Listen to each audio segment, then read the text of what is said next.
Ticket Machine is the official ticket broker of Spartan Nation. No matter what you need a ticket for, border to border, coast to coast, the Ticket Machine is your ticket source. So whether you need to get into the hottest concerts, the best sporting events, you want the best seats in the house, or you just want to get in the door, when you want to go to any event that requires a ticket, anywhere, border to border, coast to coast, it's always theticketmachine.com. Theticketmachine.com, 517-655-3201. Check it out today at theticketmachine.com. Thanks, guys. After watching the film, pretty much the entire day, I thought defensively played very well. Gave up one play over 20 yards, which is very difficult in modern day football. Pressured the quarterback. Basically we had it for 6 sacks, and we forced him out of the pocket numerous times. He was under arrest pretty much the whole night. Stopped the run. Made the game one-dimensional in that capacity, and then also 2 big 4th down stops, and then an outstanding sudden change when they got the ball on their 7-yard line. And ultimately, I think we played extremely well. One big play, which disappointed him, but it's going to happen. But got to play better up front. Had some big plays. Bell Davis and Cody White played outstanding. Jalen Naylor had some big plays. Worky was sacked 3 times, but pass protected much better, I felt. Got some one-on-ones with backs in space. Got to make a play and make more yardage. At other times, it's another issue. Did run the ball, I guess, solidly. Throw it all out. You take out 170 yards rushing. Take out the run plus. If you take out the 75-yard run, you got about 100 yards rushing, which is far more than 32 or 18 or whatever the other opposing team got. But they need to do it more consistently. I thought special teams, obviously a big play on the fake field goal, well executed, outstanding job by Raekwon Williams on that. Riley Worky and then also, we obviously working in a different punter, so guys were okay. They could punt back. They on the stage for them. They did a nice job there. But coverage was great. Cole Haan kicked outstanding on kickoffs. Got away with the big win. Not got away, but secured a big win. I thought was tough. It's always been tough playing down in Bloomington. It's always been challenging, and we expected a great football game, and got disappointed. I'll take some questions. Pretty much sums it up. Go ahead. Mark, this is Hondo. You mentioned about Brian and the fact that he is a risk taker. He's not your word, mine, gunslinger. There is no quarterback controversy, but the way he runs and takes hits, do you need to get reps for Rocky as just simply for peace of mind as a backup? Reps every day in practice, as does Theo, and when the situation would dictate, we'd love to get him in the game, but it's tight. And it's been tight for 3 games, quite honestly. And you'd like for it not to be, but 7. I never felt like a game was basically because of Indiana's offense capabilities, throwing the football, etc. That the game wasn't over yet. Now, one more score might have been, but at 28-7, and then it went to 28-10, it was still down in my mind. But I don't think there's any question that we don't need to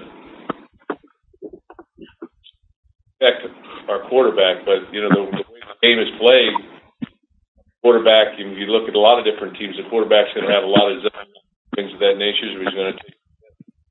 So I'm very confident that Rocky will do the job when given the opportunity. Mark, Chris Solari, I guess watching that tape back, getting a better look at the offensive line, could you pinpoint maybe some of the problems, and just with Tyler and Matt Allen, just how they interacted at left tackle and center for that line. I thought that, first of all, as I've said earlier, there's so much involved in running the football. It's obviously scheme and play selection and that kind of thing. Also, the defense that's being played, that particular play. So there's a lot of different, variations. Then you get into technique, and quite frankly, technique at times is, for one guy, if one guy comes apart, falls apart, the whole thing falls apart. It may be a tight end, it may be a fullback on occasion if they're in there. The offensive line, it may be the back not making the correct cut or the correct read off of a block. One thing that you can mention that, from an offensive line play is I think very detail oriented, and you've got to play with both feet on the ground and you can't overstride. When you overstride or when you kick back and you overstride, that's when problems start to exist. And you started seeing some of that a little bit at times. I thought that Matt Allen played steady, and as well as Tyler Higbee at left tackle. I thought they both played steady. But has nicked up in there a little bit too, so we're dealing with that as well. About the pass rush, it was pretty effective. What did you see once you reviewed that? What was the difference last night? Why you guys were so effective in that part? I thought scheme was good. We brought people to the point of attack. I thought, as I said last night, we've got good players up front, and they can not only hold their own, but they can create plays. I thought that basically all four of our defensive tackles that played, Quan Williams, Penasuk, and Naquan played outstanding as well, and a solid play from Gerald Owens. All four of the defensive tackles very consistently are defensive ends as well. Made plays. Willikis played outstanding over the place once again, and then got a good play from Jack back on the field. Jacob Penasuk, and then we gave him various fronts in passing situations. Brandon Randall had a positive game, in our nickel front, delta front, and provided pressure as well. Mark, I apologize. The audio was not that good. You said someone was nicked up on the offensive line. Did you say who it was? No, I just said we were nicked up. We play guys in and out. Okay. Hey, Mark, Chris Solari again. I'm sorry, Chris. I thought we got great pressure from in the up front from Andrew Dow, bringing him on different pressures. Go ahead. I'm sorry. Oh, that's okay. No, I wanted to touch with you on you mentioned about the Delta package. I saw you were using Matt Morrissey in at linebacker. I guess kind of work through that. What does he bring in that point? I think that was the first time you used him there. Was that mostly because of the passing nature of that offense? Yeah, I think when it gets into passing situations that it's basically like having Dime in the game. He played there last year, so he knows the position. He's played at star. He's played at safety. He's played at that Viper position. So he's a guy that can do a lot of different things, and he gives you an extra cover guy to cover people out of the backfield. And he's a fifth-year senior, so he's got a great knowledge, I think, of what's going on as well from our package. And then he understands offensive concepts as well.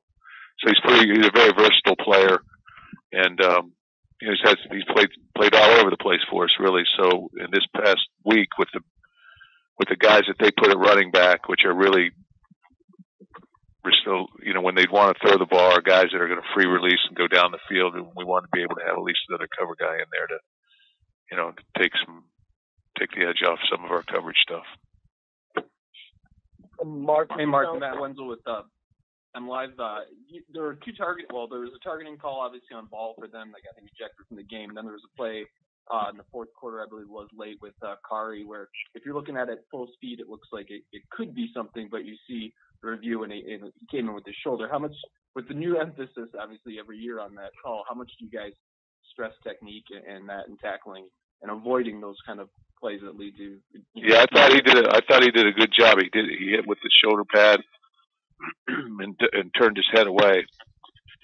these are split-second decisions. It's very difficult. You know, we can just continually talk about it and coach it, but it's hard to simulate a play and say, okay, I want you to run at this guy with your head down and then avoid. You know, so you're not doing drills like that. Our drills are always keep the head out of the way and the head up and out of the way, but your body's thrown in all different types of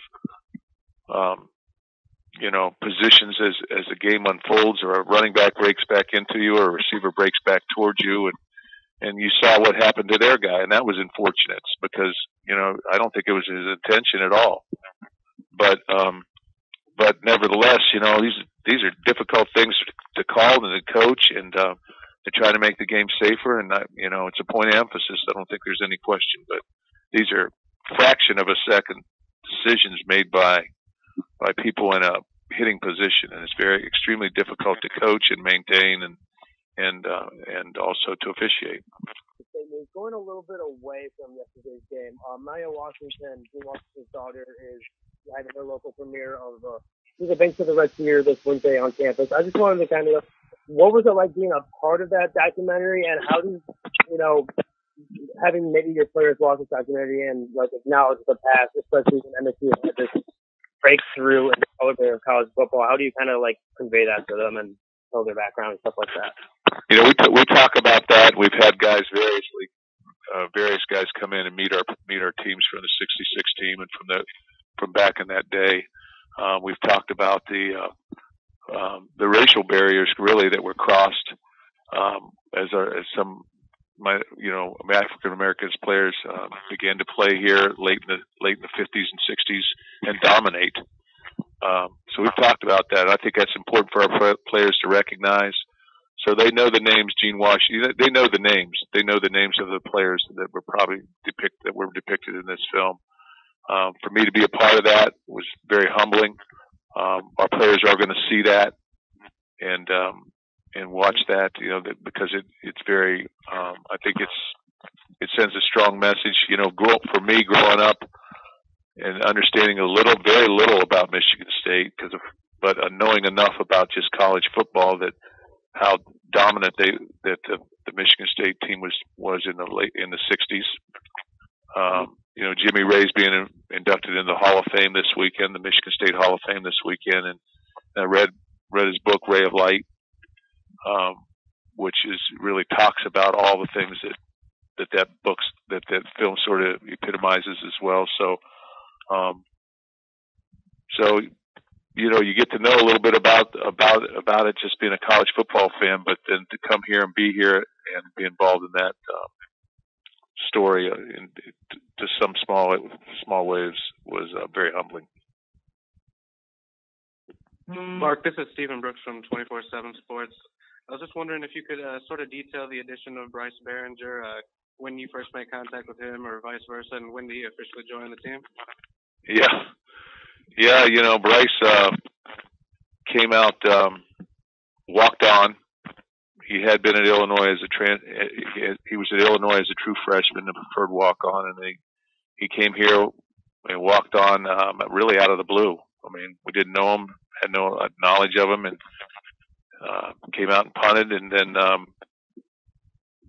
you know, we had the situation with Jake. He was not even yet on the team. He came out on that Monday. Said, well, I guess we better get a punter out here and look at him. So he started punting, and he's done a nice job in practice. And you know, he had to go 5 days in shorts, so he went that whole week in shorts before he even put on pads. I mean, it was shorts or shells. And but he punted well. He punted very well, and I don't think that his performance the other night was any indication of his ability. So we'll see what happens. And then Tyler Hunt as well has punted very well. And he's an outstanding athlete. You know, Tyler's done a lot of different things here. Outstanding athlete, big body athlete, can throw the ball 75 yards and right or left-handed, and punt the ball and kick the ball. So those two guys will compete for it. You know, Rocky is in the mix as well with this, as well as William Prissup, who had a nice week last week, but he's another guy that's young. He's a freshman. Just to clarify with Bryce, was that the Monday of the bye week where he first joined you guys? I think it was. That was our first practice in the bye week, so it would have been Tuesday. He was out there in shorts. Got it. Thank you. Yeah. Mark, it's Hondo. With all the things going on with your special teams, how big of a blessing has Shane been to your staff? Yeah, Shane Graham's done a tremendous job for us. He works here as he's got an analyst position, which is a full-time position here. And he's done an outstanding job charting things and being a resource to talk to, having played in the league for 15 years and played for, I think, 7 or 8 various NFL teams. So he understands the aspects of kicking and punting and has been a relentless worker in terms of the things that the holders and things of that nature, and just charting all these different things for us, and then talking with us, around the table about the different aspects of it. Mark, Chris Solari again. I think the first 2 games you had 3 tight end targets, and then yesterday you had 3 targets in that game, and Dotson gets the first catch. I guess, is there a juggling act, or I guess what is the juggling act right now with the tight ends to versus the blocking versus pass catching with the run game struggling like it is? Well, first of all, they're all targets when they go out for passes, and then obviously the read goes to the quarterback. What's he seeing, and things of that nature. So don't really obviously Chase is more of a run blocker, and then Matt can suit either way, and both Matts are either or guys. So we're using 3 tight ends, and sometimes 2 at a time. Sometimes there may be 3 at a time in there, so we don't really know. Sometimes there's 1, sometimes there's none. So as far as I'm really sort of unclear what you're asking, but we're using our guys. It's up to them to get open and get clean, and the quarterback's got to throw it to them. Do you feel like you've had to keep them in a little more, or even use Chase more with the blocking issues up front? Well, again, there's all different types of pass protections, and some of them require them to stay in or chip or things of that nature, and others require them to go out. But that's just the nature of, I think, offenses throughout. Some don't even use a tight end, so there's all different types of offensive schemes and protections that are involved.